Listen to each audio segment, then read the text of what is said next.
along, I'm sure it's going to improve, and they'll just be able to polish it a little bit. And yeah, that's definitely the way to go for us. Hannes Grobler and Richard Leek top the seeding list and are followed by proudly South African Nissan teammates Janelle de Villiers and Francois Jordan. Winner of 4 events last year, Gerard du Plessis is the top-seeded special vehicle driver and is third in the overall rankings.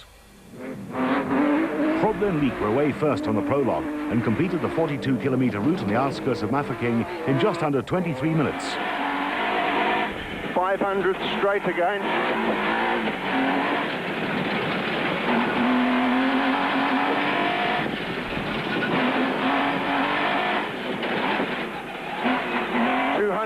Crossroads straight. De Villiers and Jordan couldn't match their teammates' pace and qualified 42 seconds behind the leaders. The De Villiers proudly South African Nissan hardbody is similar to the Dakar vehicles and features a space frame chassis and independent suspension on all 4 wheels.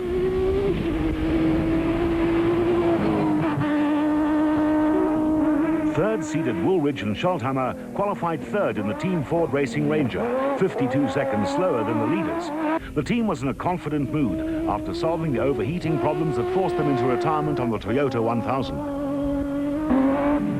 Reigning production vehicle champions Duncan Foss and Mike Griffith were only 3 seconds slower than the Ford, which meant that they would have to contend with choking dust and poor visibility when the main race got underway at 8 o'clock the next day.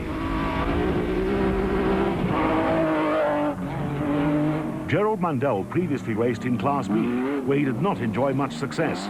The move to Class A and a competitive vehicle was just what the doctor ordered. He and Billy Bond qualified fastest on the Nissan Dealer 400 and then went on to win the Nissan Sugarbelt 400 in the Prolong Bat and lead the special vehicle pack home in the Oven Fresh Biscuits 500 Prolong. Bat designer and constructor Brandon Harkus and Gary Berthold qualified 6th fastest in the Nissan V6 powered Bat, but were 14 seconds slower than Mandel and Bond.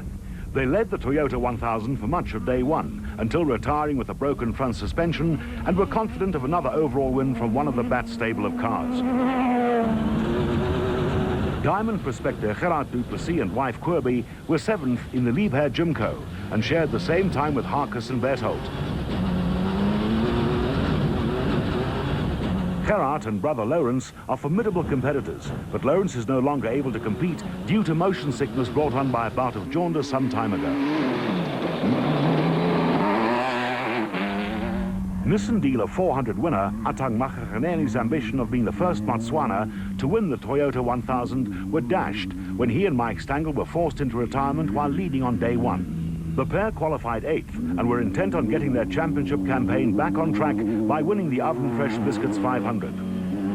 R.P. Reineke and Robin Harton have not had the best of season in the Castrol Toyota Land Cruiser and have only managed to complete 1 of the 3 races so far. They managed to qualify 10th, but gained a place after 9th place qualifiers John Weir Smith and Jeff Minnett withdrew with a blown engine on the O'Hagan's Kopenhagen Hotel Gymco. The aging but ever spectacular Jojo Tanks VW Beetle of Jackie Joubert qualified just over 2.5 minutes slower than Grobler and Leek and would have a lot of catching up to do.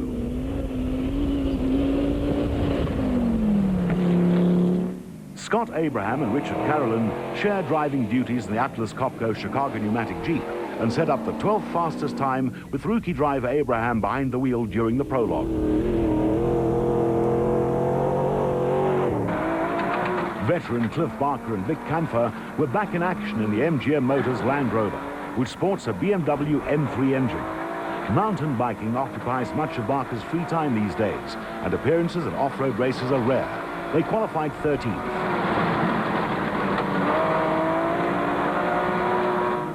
Leading Class D qualifiers were Alfie Cox and Henny Tersteger in the Arnold Chatz Cars Nissan hardbody.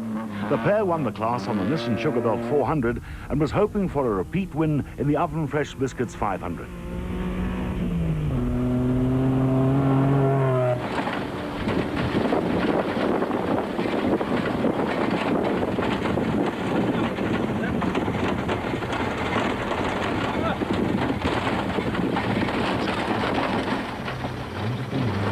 A bit of a rough ride for Class D contenders Piet Haasbroek and Freddie Skeepers, who qualified 15th in the Castrol Toyota Land Cruiser. Class D Championship leaders Hein Grobbe and Gerhard Prinsloo qualified 16th in the GBS Racing Nissan and would start the main event 29 seconds behind Cox and Testierko. Marcus Taylor and Mark de Chalane were 17th fastest in the Class B leading Rollerbuck Racing JRE and way ahead of the rest of the Class B contingent, many of whom had got lost.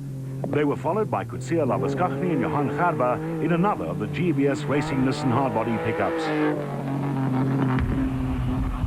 Newcomer to off-road racing Zane Pierce is better known for his saloon car racing exploits, and he and co-driver Henny Vosloo showed the rest of the Class E field the way home in their high-Q Ford Ranger. Marius van Vieren and Chris Marie were only 3 seconds slower in the Albarante Auto Spray Land Rover and would start 19th. Hein Moolman and Cecil Fincham rounded out the top 20 starters and were second fastest in Class E, while Frikkie Botha and Melville Priest, who had got lost, were the leading Class S qualifiers and would start 58th in the Santon Off-Road Accessories Race Code. Andre Botha and Beans Heidenreich were the lone Class F qualifiers in the O'Hagan's Kopenong Hotel Chev and would start 41st. Only 5 minutes separated the top 20 qualifiers, with 13 of the top 20 places occupied by production vehicles. Nissans again dominated the top placings. There was no rest for the service crews as they set about preparing the vehicles for the next day's main event, which would comprise 2 laps of a 224-kilometer route.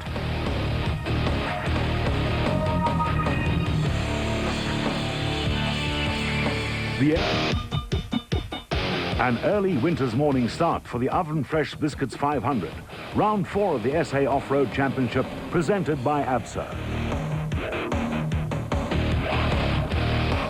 The atmosphere was tense as crews prepared for a grueling, dusty, high-speed trek through the bush. Yeah, definitely. That is why we went a little bit fast yesterday, because we knew that if there's not going to be wind and it's very dry out here, it's going to be very, very dusty and the dust is going to hang. So it's definitely an advantage to be in the front. Strategy will play off the cuff in the race, but at the moment we're going to just put up a good pace, try and stay in the front, and then at the halfway mark we'll see how far the guys are behind us if nobody's in front of us.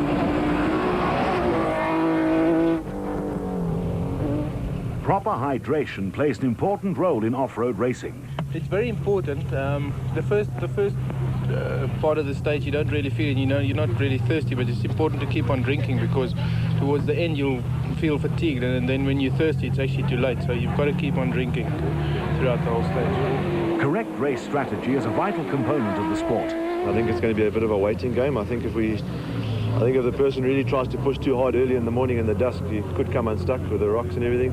So I think we have to play a bit of a waiting game. Maybe wait until we get into the bad rocks. I believe there's a lot of bad rocks. Maybe wait till we get into there and just make sure we don't make any mistakes and no punches, and make sure we don't get out of the car all day, and I think we'll be fine. While the production vehicles have dominated the scene in recent years, the Special Vehicle Brigade are intent on ending this domination. Well, we've had pole every race this year, barring Sugar Belt when they had a seeded draw. The cars are very fast. I mean, you turn this into wins now. I think today's going to be exciting. We're starting on the same second as the Duplessis brothers, so I think it's going to be quite good into the first corner. But I think we'll both keep it level-headed about it. So I'm looking forward to the day, and it should be good for us. It's about time we had a win. Makhaganeri narrowly missed winning the event last year and dearly wanted to add another win to his growing tally of victories. Very fast cars in front of us and very competitive drivers. We just have to wait for something to happen to their car. So in a good position, in a good slot, if they're wrong slot, we might make up, but we have a very good chance. Car's strong and we feel good about the race. A win for the Duplessis husband and wife crew would be an historic first in local off-road racing. Maar ons gaan weer goed proberen. Mijn vrouw rijdt een jaar samen. Ons is een beetje teruggevallen met die wegtrek, maar ik denk dat het baie stofferig wees en ik ga net proberen 'n goeie pas hou. En dan hoop vir die beste. Het sal gaaf wees vir my vrou en vir ons, want sy ondersteun my baie in die sport en dit is nou besluit hierdie jaar om saam te ry. So ek dink dit sal 'n goeie ondervinding vir haar ook wees as dit kan regkry. The irrepressible Cox was in a confident mood. Yeah, after the disastrous desert race, I got my navigator back again. Henny's back in the passenger seat, and I know the limit of the pickup. I found it out at the desert race, so I'm very happy. I mean, to win the class let's just show the boys that we can do it. Our 4th race into the year, and yeah, I know we're going to just, but off-road racing, you know, I've got to save the pickup today, and it's a long way. But I'm happy to start where I am and right near the front, and we only lost, I think, 3 minutes on the leaders yesterday. So that's a good place to start, especially with the dust this morning. And yeah, we're going to give it our best shot today. Zane Pierce's performance was a turn-up for the books. Yeah, I think we're very happy with what we achieved yesterday in the prologue. We were looking to do well. We've had 2 races now, got a bit more experience, and the vehicle went very well as well. So a good day for us so far. The pressure was on for the reigning Class B champions. Obviously, with the new sponsors on board, we need to deliver. So yeah, the pressure's on a little bit. We've got the usual suspects behind us, which is going to make it interesting. But we're a lot further forward than we were expecting. I think there were a couple of guys who got lost in the time trial, so it's going to be interesting with a lot of guys coming from the back today. Much of the terrain for the Oven Fresh Biscuits 500 was flat, with a mountainous section in the top end of the loop, which could prove to be the undoing of many teams.